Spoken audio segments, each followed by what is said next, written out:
say that in this world there is form, which means in the spiritual world there is no form. In this world there is happiness and sadness.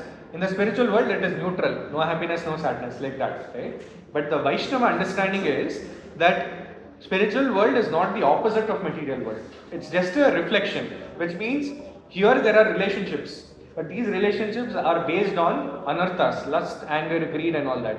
It doesn't mean in spiritual world there are no relationships. Spiritual world also there are relationships, but there it is based on love, right? And it is based on rasa, different rasas. Like Yashoda Maya loves Krishna as a parent, right? Vatsalya ras.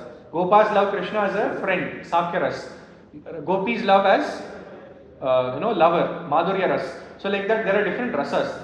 It doesn't mean here there are relationships, so there it's not there. Both places it's there. Yes, bro. So for let's assume we all go Goloka. Yeah. So do we still be friends like this only, or do we change and become something different? Yeah. So what changes is our bodies, we have the soul, and on top of the soul there is a covering of subtle body, mind, intelligence, false ego, which carries the soul from one place to the other, one body to the other. And on top of that subtle body is the gross body, which is made of Panchabhuta. Gross body will merge with the Panchabhutas here in the nature. Subtle body will come with us till the tip of the material world. Right?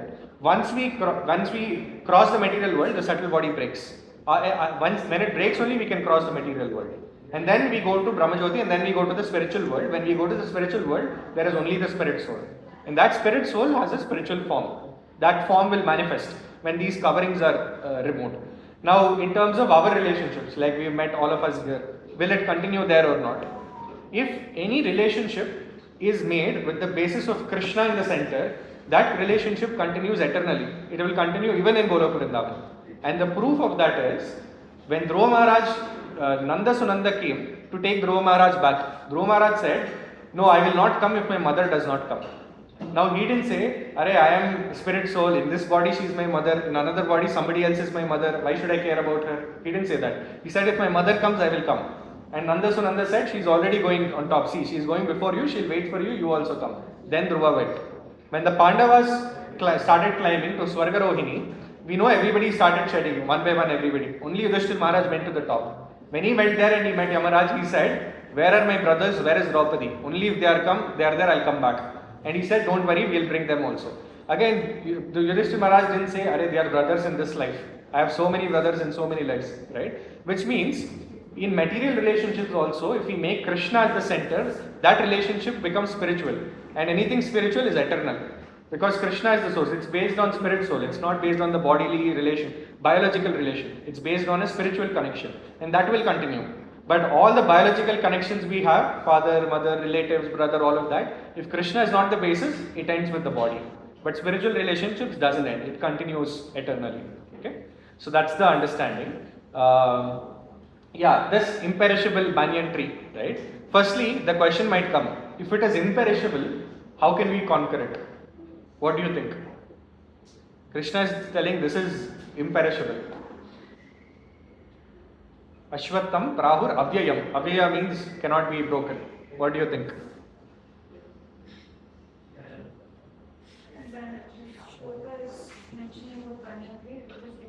Any thoughts? So, the understanding is, attachment is what binds us to this tree. So, that comes in the 4th shloka. So, we'll cover that. But the thing is, this tree is imperishable, very difficult to overcome. But a spirit soul can overcome this imperishable tree by being connected with the Lord. And once we are reformed, we get liberated, the tree will remain. Tree will never be destroyed. Tree means this material world. This material world is always there. The souls can get reformed and go back to Goloka, but this material world will not stop existing. The cycle of creation, maintenance, destruction will keep happening. It's like in a prison. Prisoner might get reformed and come out, but the prison is always there. Prison will not stop to function. It's there for other people also, right? Similarly, this material world is imperishable, but we don't have to be bound here all the time. We can choose to become liberated from this material world by taking shelter of the Lord, right? Now, to Prabhu's point, how do we become free from this material world? That is where Krishna says, Asanga means detachment. What binds us to this material world is attachment, and how we can become free from the material world is through the acts of detachment. By using that acts, we can come out of this material world. And what do we do for detachment? What should we do? Leave everything, go away to the forest. Do the prescription by keeping Krishna in the center. Yeah, that is Yukta Vairagya, right? That whatever we do with keeping Krishna in the center, right? Now, but that is very easier said than done. That's not so easy, right? There are many great souls who have practiced this philosophy at the very highest level, and they have failed there. They have, eventually they have succeeded, but they have had hiccups. It wasn't smooth. We are so distracted that in a half an hour class our mind goes to 10 different places. When we are doing japa, our mind goes everywhere. But there are devotees who have done this tapasya for so many lifetimes and they have fallen. One such example is in the 9th canto, there is this description of a rishi who went underground. What was that rishi's name who went underground? Underwater, Yamuna.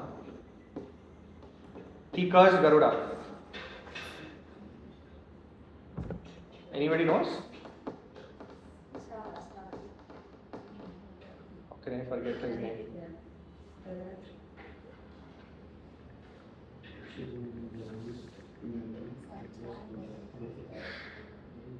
Shaubari Rishi, yeah. It was Shaubari Rishi. So this Shaubari Muni, his description comes in the 9th canto, right? He was so detached from all the material responsibilities that he left everything. He went to the forest. He was doing tapasya on the Lord, only meditating on the Lord 24 hours, no other work. And then he thought, while staying outside, there are so many distractions. Right? So what he did, he went underwater, not in a lake or in a well. He went underwater in Yamuna. He went at the bed of Yamuna. He sat there. He closed his eyes, and for thousands of years together, he is doing tapasya, right? Without any oxygen mask or anything. Continuously he is doing tapasya, not worrying about anything. His hair has grown, beard, everything has gone. He is not matter. Not eating, not sleeping, underwater in Yamuna for thousands of years he is doing tapasya. How much of sense control and how much of austerities he must be doing to be able to do that. But that Muni, what he did when he was staying there, the problem is this material world, it's called Maya, right? Ya means reality and Ma means don't or not, right? Like Krishna says, Ma Shuchaha, don't worry, right? He says that Sarva Dharman Parityajya Mamekam Sharanam Vraja Ham Tvam Sarva Papebhyo Moksha Ishyami Ma Shuchaha. I am there, don't worry. Ma Shucha means worry and Ma Shucha means don't worry. Similarly, Ya means reality and Ma Ya means not the reality. Or Maya is so powerful that it will make us believe that that which is not the reality is the reality. And it will make us convinced that this is the reality, and all our perceptions, our world is built on that which is not Maya, basically, right? So similarly, here Shaubari Muni thought he's left everything, he's gone underwater, he's doing tapasya there. But there, he made friendships with the fishes, because their fish is the only thing there underwater, there's nothing else there. So fishes used to come, they used to talk to him, and he used to understand their language and all of that. Then one day the fishes came to him and they told him, Shaubari Muni, you are our greatest shelter, you are our god, and we have a problem. And Shaubari Muni thought, yeah, I am your controller, I am your protector, tell me any problem you have, I will solve it. They said, this Garuda, no, it keeps coming and eating us away and taking us back, killing us. So we lost our wife, husband, children, everything we are losing, please protect us.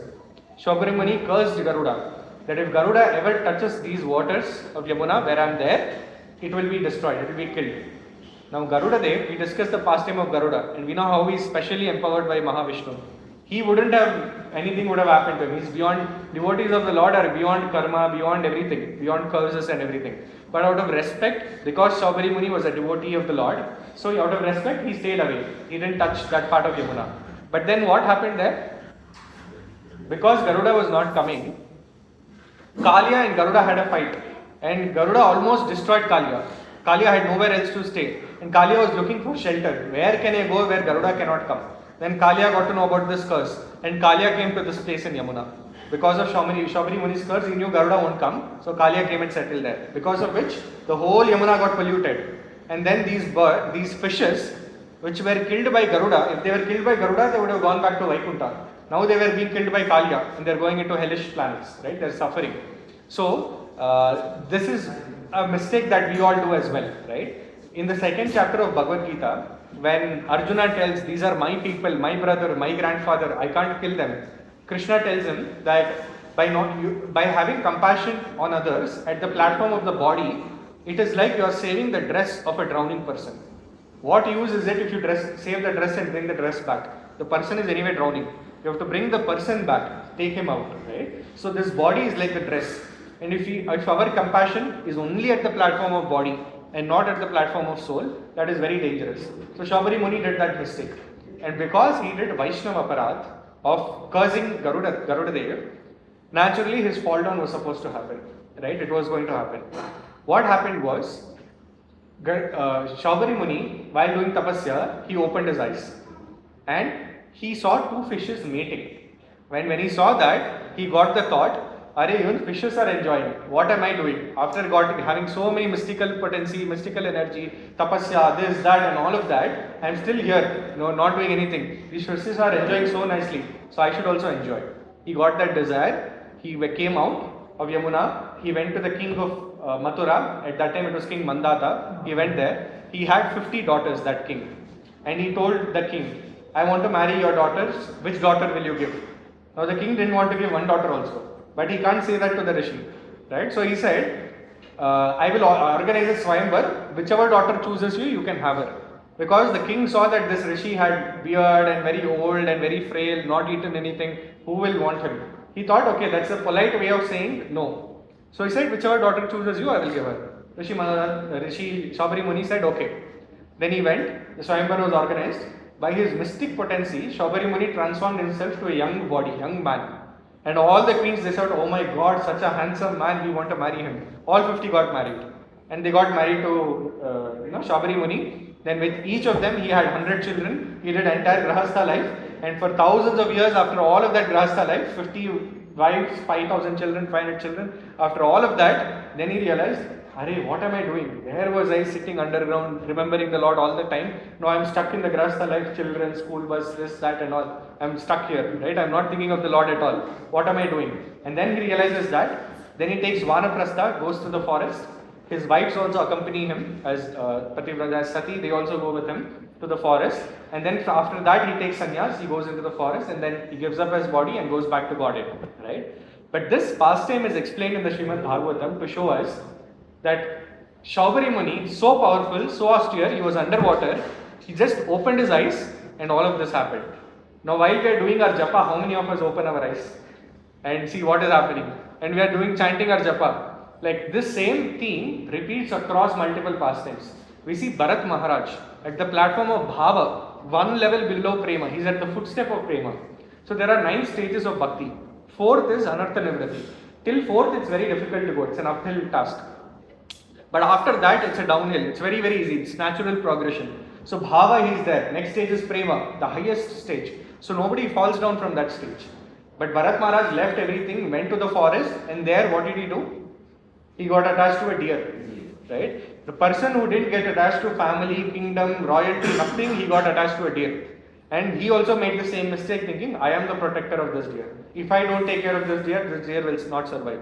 And he started taking care of it so nicely that while giving up his body, he remembered the deer. And again, he had to take the body of a deer. But because he had done Sukriti, Krishna gave him the memory and then he became Jada Bharat. He remembered his mistake, then he eventually went back. Right? But for Bharat Maharaj, it was the deer. For Shaubari Muni, it was the fish. Right? For Ajamila, it was that Shudra and Shudrani embracing. One sight of Shudra and Shudrani embracing and whole life of Ajamila got upside down. Until he was 80 years old, he completely forgot Krishna, right? Now see, for all of them, it's like one small instance and they're at that elevated stage and their life became upside down. For us, we are already gone, we are already distracted, already Kali Yuga Jivas. And for us, it's not one small distraction. We are immersed in a sea of distraction, right? We try to chant, one tick tick phone notification will come, gone. Our mind is gone, right? All the billboards, media, social media, everything is filled with distractions for us, right? So it is extremely difficult for us to perform tapasya, any austerity. Forget Purushottam Vrata, even our daily sadhana or anything is extremely difficult for us to perform offenselessly. And that is why Krishna has given a very, very, very special blessing to all of us, right? And that blessing is the association of devotee, satsanga. That is the greatest blessing in which we can be protected from this distraction. If you see all these three examples, did Shaubari Muni have any devotee association? He didn't have. Did Bharat Maharaj have any association? He didn't. Did Ajamila have association? No. And that is why they fell.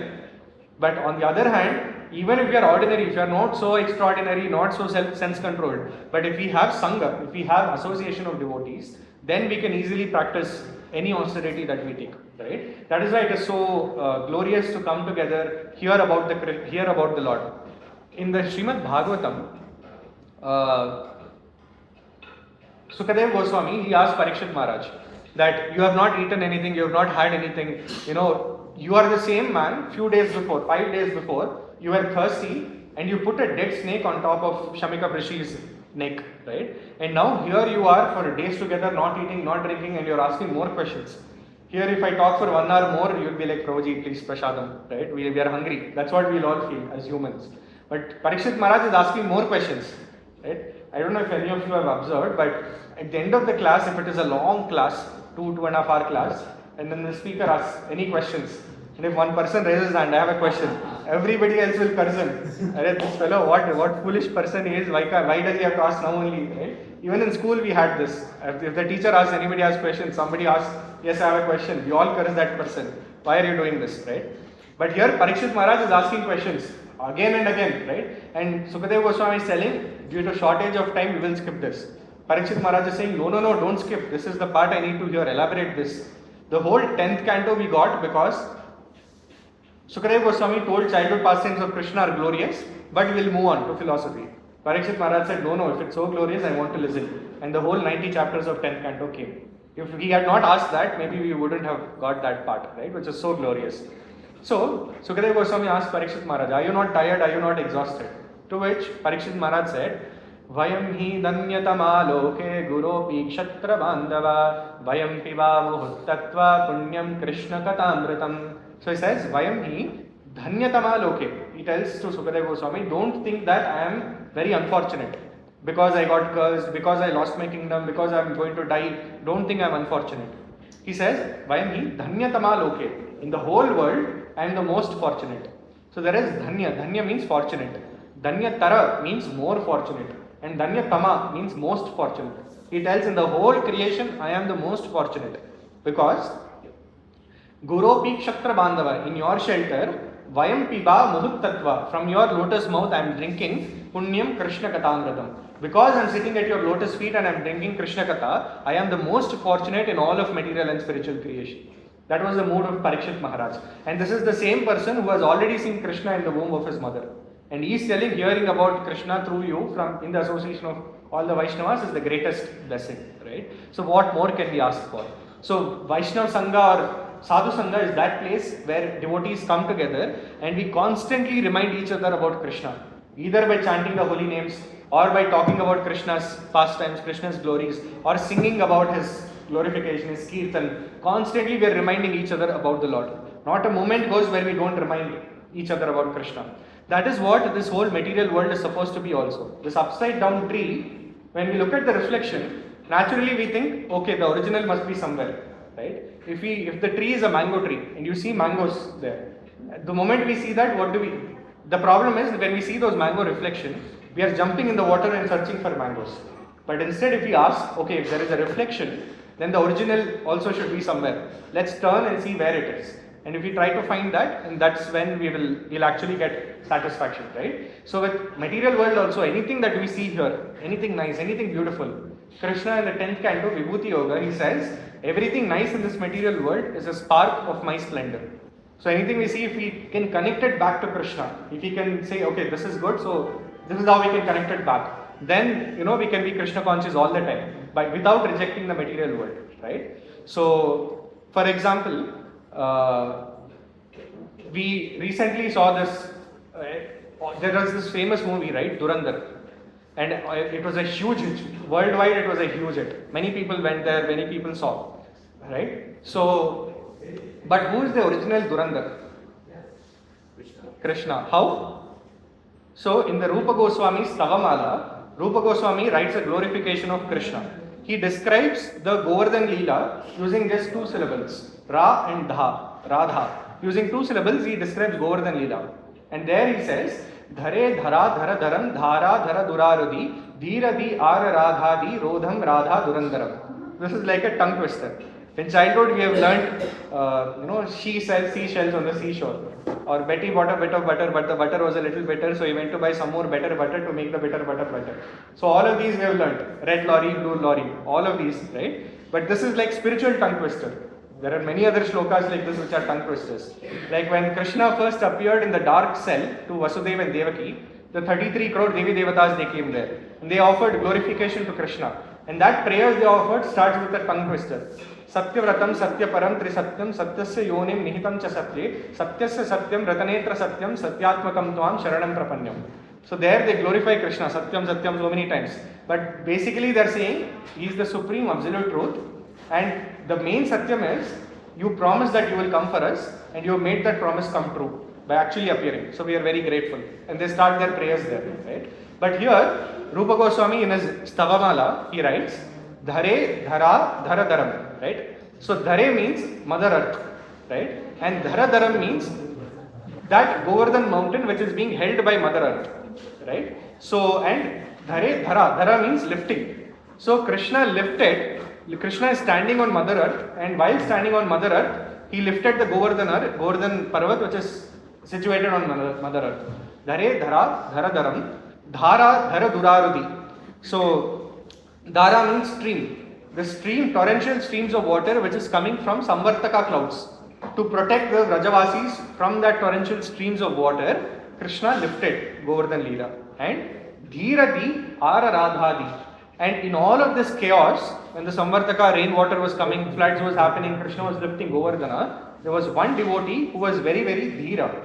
Dhira means equipoised, very stable devotee.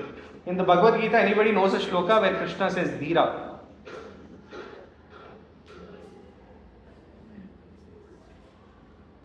Very famous shloka. Okay, when I tell the shloka, all of you will be like, yes, I know this. Yeah. So in 2.13, Krishna says, Dehinosmin yata dehe kaumaram javvanam jara tata dehantaras prapte dhiras tatra na muhyate. So he says, this soul, just like in the body, we go from childhood to young youth to old age. Similarly, at the moment of death, the soul goes from one body to the other. Naturally, there's nothing to be done about it. And one who is a dhira, dhiras tatra na muhyate. One who is a dhira, one who is a sober, intelligent person will not be bewildered by such a change. Right?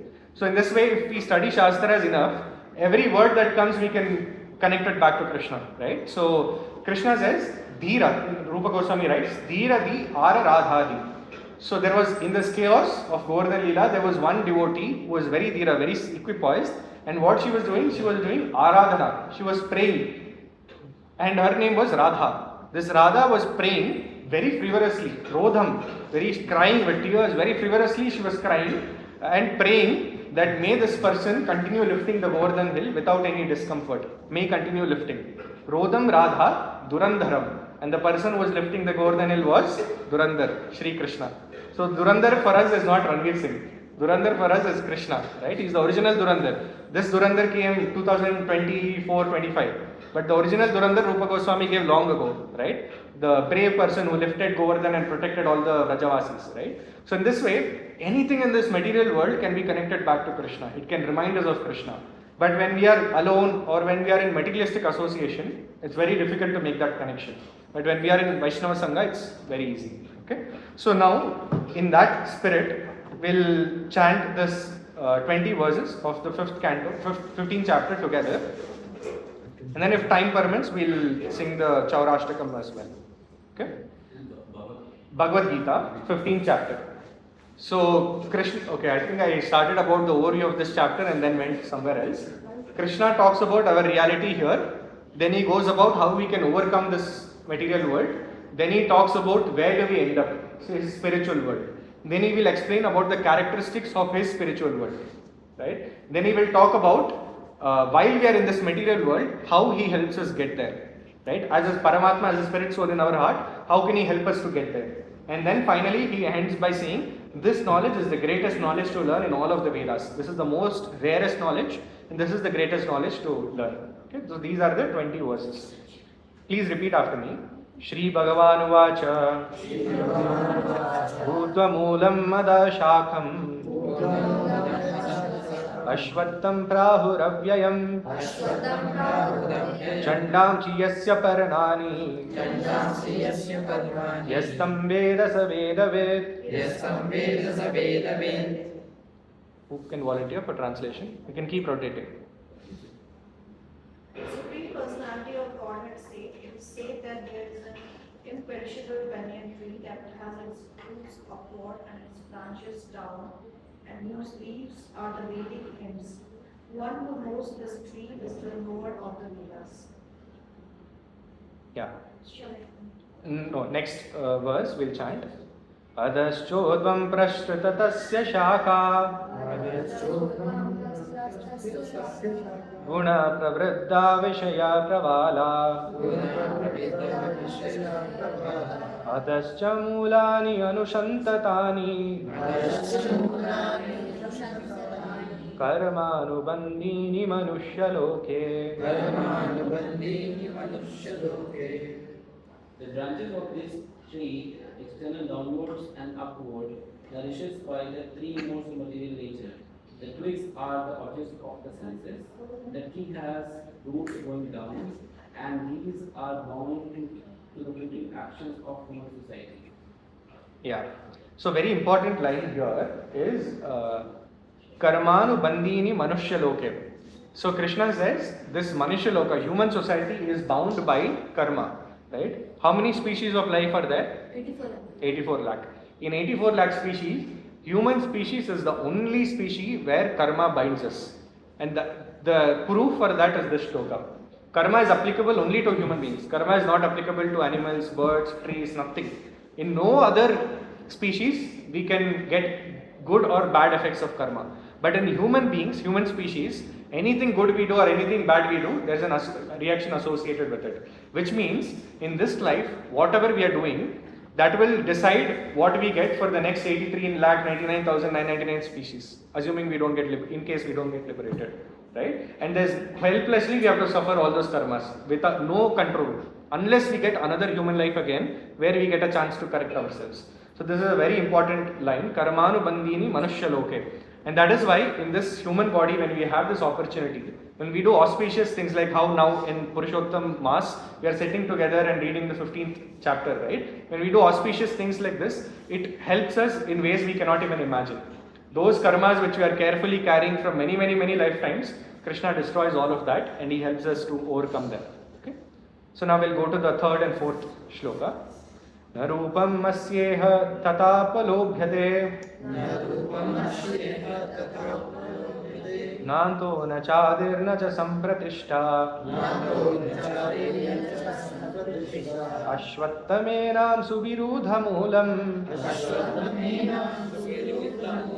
असङ्गशस्त्रेण दृढेन चित्वा गतपदं तत्परिमार्गितव्यम् यस्मिन् गता न निवर्तन्ति भूया तमेव चाद्यं पुरुषं प्रपद्ये यथा प्रवृत्ति प्रसृत पुराणी.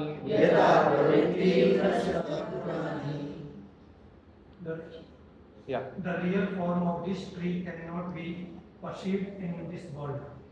No one can understand where it ends, where it begins, or where its foundation is. But with the determination, one must cut down this strongly rooted tree with the weapon of detachment. Thereafter, one must seek that place from which, having gone, one never returns, and there surrenders to that Supreme Personality of Godhead, from whom everything began and from whom everything has extended since time immemorial. Hari Bol. Yeah, so here another, I know I don't mean to stop in every verse, but there are some very important points. Here in the fourth line of the third shloka, Krishna says, Asanga Shastrena Dridena Chitva. Asanga Shastrena. So the Shastra, the axe or the weapon by which this tree can be cut is Asanga, detachment. And that detachment has to be practiced with Dridena Chitva, with very Drida Chitva. Drida means determination. With determined consciousness, if we practice detachment, that is how we can cut material bondage, right? And then he says, Tameva Chadyam Purusham Prapadye. And then you cut this material world, you go to the spiritual world, and what are we supposed to do there? Purusham Prapadye. Prapadye means surrender. You are supposed to surrender and serve the Purusha, the Supreme Personality. Here Krishna talks about himself in third person. He doesn't say you surrender to me. That he will tell later. Until then he will tell surrender to Supreme, worship Supreme, and then he will tell I am that Supreme in the later chapter of this, later shlokas of this 15th chapter. Okay? Now we'll go to the 5th shloka. Nirmana moha chita sanga dosha Adhyatma nitya vinivritta kama Dvandver vimukta sukha dukkha sange Gacchanti amudha padamavyayam tat.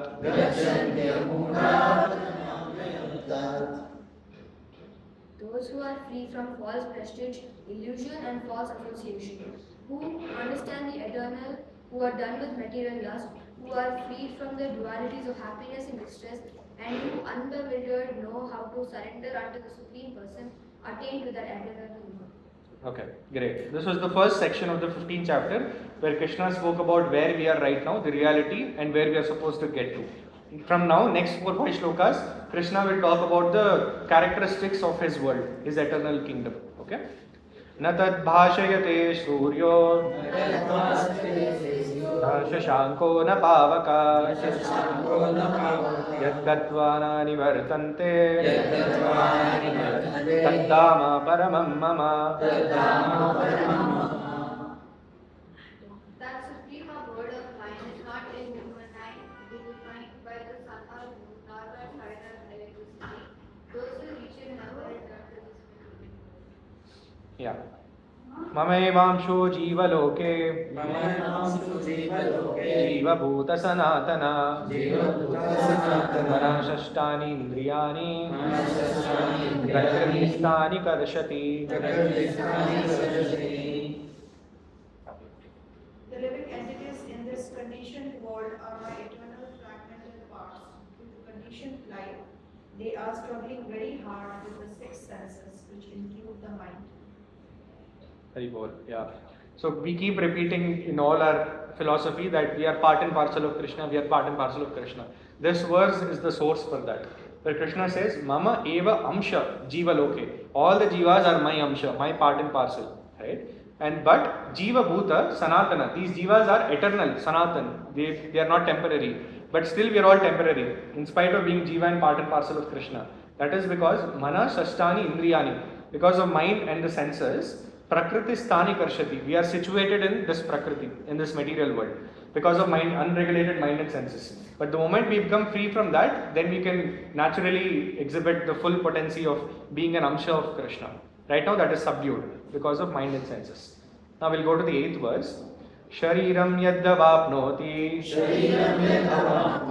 yacchapi utkramatasvaraha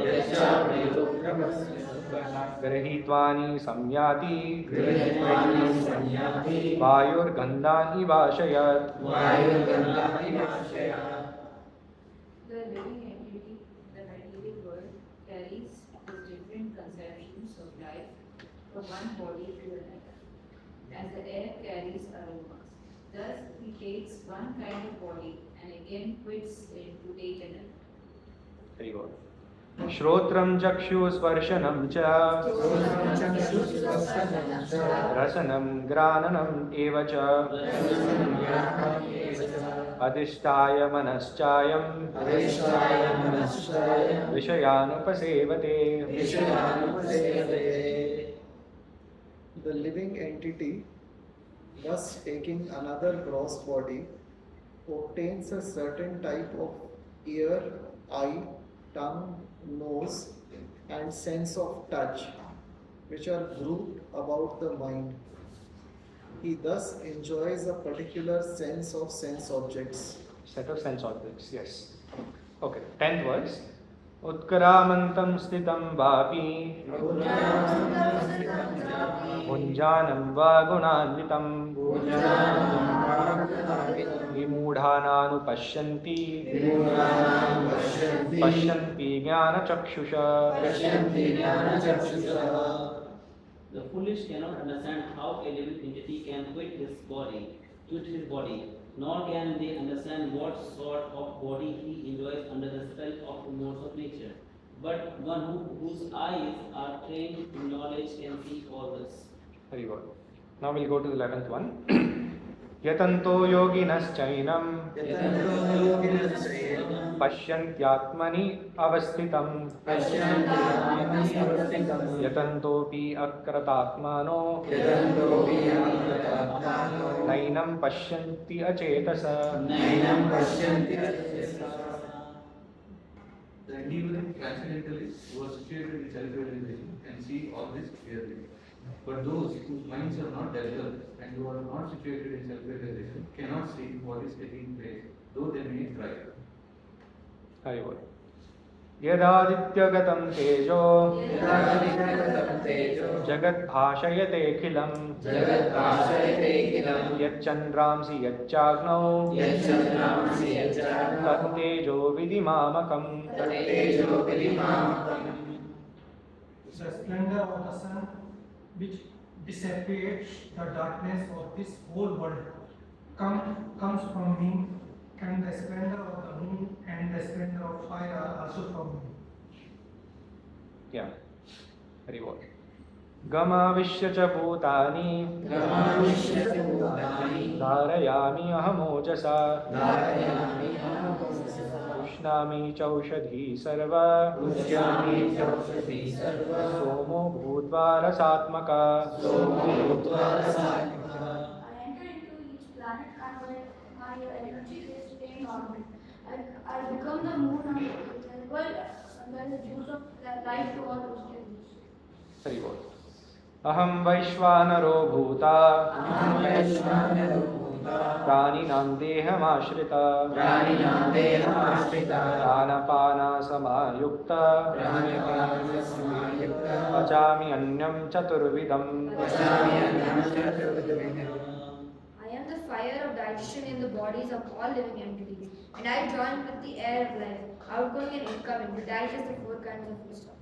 Very good. What are the four kinds of food stuff? Anybody knows?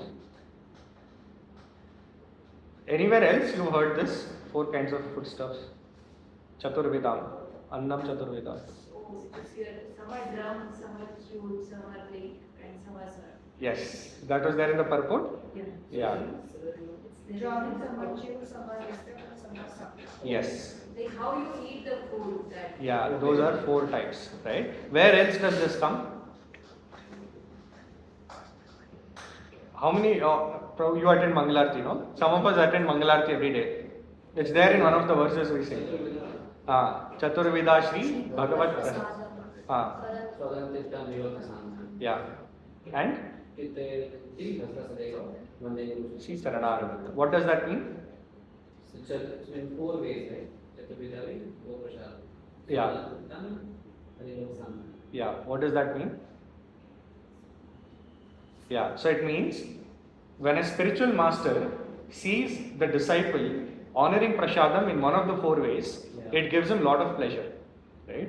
There's this beautiful pastime I was just listening. Indradumna Maharaj was mentioning when Indradumna Maharaj was a very young devotee, just joined the movement at that time, the temple. Prabhupada, it was a long day, lot of kirtan and program and all that happened. Then Prabhupada went to his room on the top and he had asked to bring something to the top. And everybody were so hungry that they all sat and they had prasadam. But Maharaj at that time he was a brahmachari, he was very young, energetic. So he ran to the top. He's like, prasadam, we'll see later. First we'll go have serve Prabhupada. So he went. And when he went and the Prabhupada's room was locked, Prabhupada was standing towards the window. And that was at the top. and from there Prabhupada could see the Prasadam hall. And Indradhanu Maharaj, he thought he'll knock, but then he thought, why to disturb? He slowly opened the door, came in, and he saw Prabhupada was standing there near the window. He was looking down, and he was having tears in his eyes, looking devotees honor Prasadam. And loudly, Maharaj was saying, Prabhupada was laughing. And he was laughing loudly and he was saying, ha ha, they're all having Prasadam, ha ha. He was rejoicing so much. And then Maharaj said, that is how I could relate to the verse that spiritual master becomes very happy when he sees his disciples honoring Prasadam. Right? So, and there are 4 types of Prasadam, like Mataji said. One which is chewed, it's called bhojyam, like rice is chewed.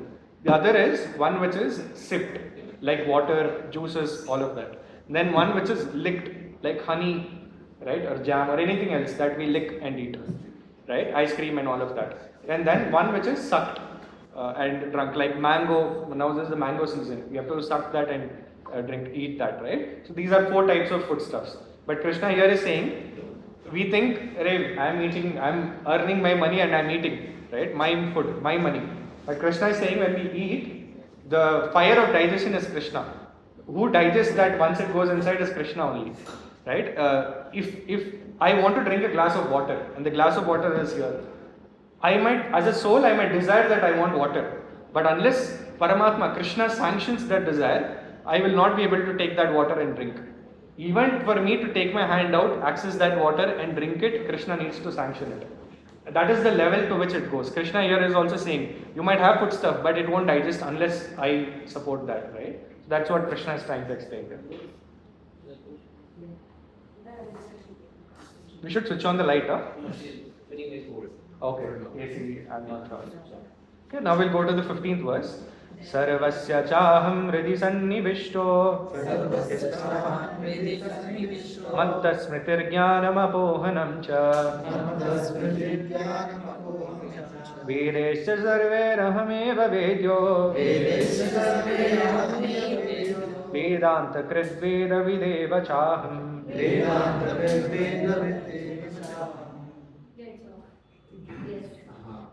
I am seated in everyone's heart, and from me come remembrance, knowledge, and forgetfulness. By all the Vedas I am to be known. Indeed, I am the compiler of Vedanta and the knower of the Vedas.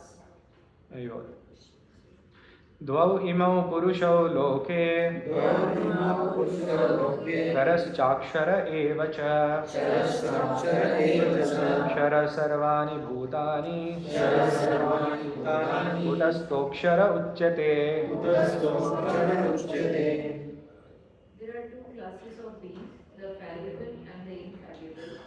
In the material world, every living entity is fallible, and in the spiritual world, every living entity is called infallible. Yeah. 17. Uttama purushastvanya Paramatmeti udarata Yolokatrayamavishya Vivarti avyaya ishvara. Besides these 2, there is the greatest living personality, the Supreme Soul, the imperishable Lord Himself, who has entered the 3 worlds and is maintaining them. Yeah, here again Krishna is talking in third person. Beyond these 2, there is one great imperishable personality. In the next sloka, he will tell who is that great personality. Yasmacharam aditoham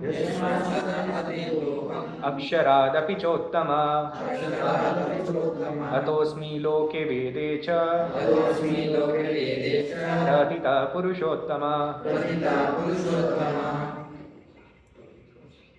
Because I am transcendental beyond both the fallible and the infallible, and because I am the greatest, I am celebrated both in the world and in the Vedas as that supreme person. Yeah, so this Pratita Purushottama is what we discussed earlier also. Krishna says, Aham eter yata loke Pratita Purushottama Yatayam api lokeshu Pratita Purushottama. I am known in all the worlds as Purushottama. From today you will also be known as Purushottama. So here also it is mentioned, I am known as Purushottama because I am the greatest, is what Krishna is declaring himself. And that is why this is called Purushottam Yoga as well. Okay. Now last 2 shlokas, we'll go to 19th. यो मामेवं सम्मूढो जानाति पुरुषोत्तमं स सर्वविद् भजति मां सर्वभावेन Bharat. Whoever knows me as a supreme personality of Godhead without doubting is the knower of everything. He therefore engages himself in full of devotional service to me, O son of Bharata. Yeah, this is a very important thing which often in Krishna consciousness we tend to overlook. Anybody we ask who is the supreme personality of Godhead, immediately we say Krishna because it comes very naturally to us. But knowing this, Krishna is telling, is the greatest. There's nothing else to be known. Here Krishna is telling this is the greatest. One who knows this knows everything. Nothing else needs to be known. In another verse, in the 7th chapter, I think Krishna says, Bahunam Janmanam Ante Jnanavan Mam Prapadyate Vasudeve Sarvam Iti Sa Mahatma Sudurlabha. After many lifetimes, one will know me, and such a Mahatma is very rare. Right? So, Prabhupada, there was one small girl, 5-year-old girl. She came running and she sat on the lap of Prabhupada. Prabhupada gave her a rasgulla, and Prabhupada asked her, what do you know about Krishna? What do you know about him? She said, Krishna is the supreme personality of Godhead. And Prabhupada said, this is the perfection of Krishna consciousness. The greatest perfection of Krishna consciousness is to fully believe, like Krishna is saying here, without doubting, without any doubt, without any reservations, to completely believe that Krishna is the supreme personality of Godhead is the greatest perfection of all the Vedas. And if by default we are having that, it is the mercy of Acharyas like Prabhupada, that we are starting at that step. And because we are starting there, sometimes we take it for granted. You think, everybody knows what's there more than that. But to reach there, it takes millions of lifetimes for many living entities. And finally, we'll go to the last verse. Iti guyyatamam shastram idam uktam maya naga etad buddhva buddhimam syat kritakrityascha bharata. This is the most confidential part of the Vedic scriptures, O sinless one, and it is disclosed now by me. Whoever understands this will become wise, and his endeavors will know perfection. Very good. Bhagwat Gita ki jai, Prabhupada ki jai, Gausitanath Mandir. How many of us are reading this every day this month? You all know. If you're not, please do it. It just takes 5 minutes. If without somebody like me interrupting every now and then, it will be over in just 5-10 minutes. Yeah. Any questions, any comments? We'll not do Chaurashtakam now. We'll do it next week at 6:25. Any questions, any comments?